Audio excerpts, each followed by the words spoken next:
Promesse biblique du jour, bonjour à tous. Aujourd'hui, retrouvons la deuxième partie sur Marie, mère de Jésus et disciple de Jésus. Nous avons vu dans la première partie Marie humble et soumise. Voyons aujourd'hui Marie perplexe et Marie reprise. Qu'est-ce que Marie connaissait sur Jésus ?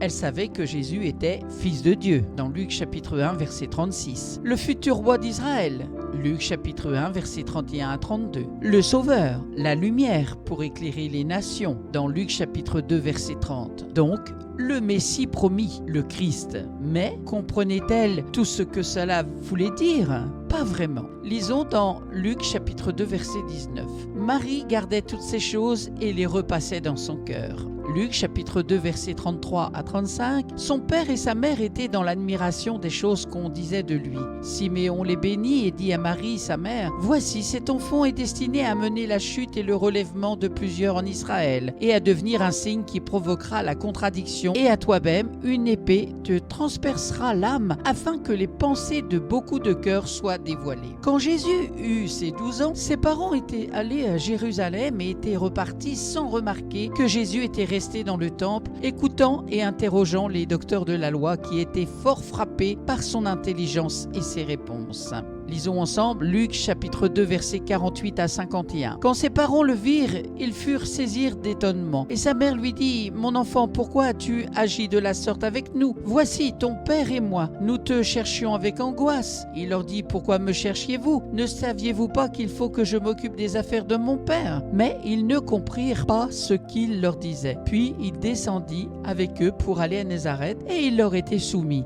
Sa mère gardait toutes ces choses dans son cœur. Marie reprise. Au début du ministère de Jésus, au mariage de Cana, les attentes de Marie sont mal placées. Nous pouvons lire cela dans Jean chapitre 2 versets 1 à 5. Christ la reprend en douceur. « Qu'y a-t-il entre toi et moi, femme ? Mon heure n'est pas encore venue, pas selon ce qu'elle pensait. Dans tous les cas, elle se soumet et encourage les autres d'agir selon ses consignes. Faites ce qu'il vous dira. Christ fera son premier miracle, changer l'eau en vin, qui, soi-disant, en passant, n'était pas un vin alcoolisé dans le contexte, comme le vin l'est toujours aujourd'hui, mais un jus de raisin, puisqu'il pouvait bien discerner la finesse du jus, même après avoir beaucoup bu. Littéralement, malheureusement, parfois improprement traduit par enivré. Jean chapitre 2 verset 10. L'ancien sens du mot français vin était générique et pouvait être alcoolisé ou non, dépendamment du contexte, comme le mot cidre aujourd'hui, qui n'indique pas en soi s'il est alcoolisé ou non. Le plus que progressait son ministère, le plus perplexe était la famille de Jésus, Marie incluse d'ailleurs. Les parents de Jésus avaient appris ce qui se passait, vinrent pour se saisir de lui, car ils disaient « il est hors de sens ». Vous pouvez lire cela dans Marc chapitre 3 verset 21. Si Marie était perplexe, ses frères à ce point-ci de son ministère ne croyaient pas en lui. Jean chapitre 7 verset 1 à 5. Après cela, Jésus parcourait la Galilée car il ne voulait pas séjourner en Judée parce que les Juifs cherchaient à le faire mourir. Or, la fête des Juifs, la fête des tabernacles était proche. Et ses frères lui dirent, « Pars d'ici et va en Judée, afin que tes disciples voient aussi les œuvres que tu fais. Personne n'agit en secret lorsqu'il désire paraître. Si tu fais ces choses, montre-toi toi-même au monde, car ses frères non plus ne croyaient pas en lui. » La familiarité d'avoir été avec lui et de l'avoir vu grandir comme simple humain n'était pas juste une pierre d'achoppement pour ses frères, mais aussi pour les gens de son entourage, de la ville où il avait grandi. Marc chapitre 6 versets 1 à 6. Jésus partit de là et se rendit dans sa patrie. Ses disciples le suivirent. Quand le sabbat fut venu, il se mit à enseigner dans la synagogue. Beaucoup de gens qui l'entendirent étaient étonnés et disaient « D'où lui viennent ces choses ? Quelle est cette sagesse qui lui a été donnée ?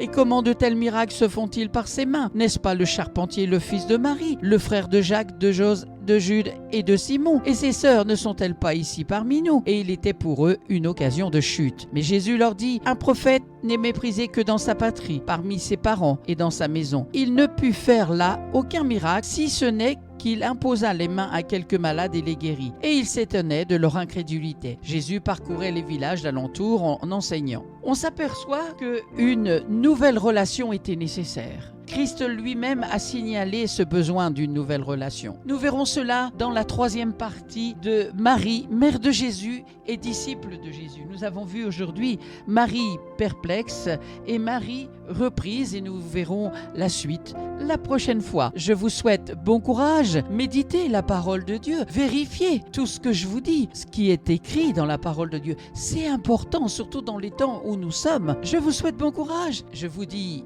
à très bientôt et soyez abondamment bénis. Amen.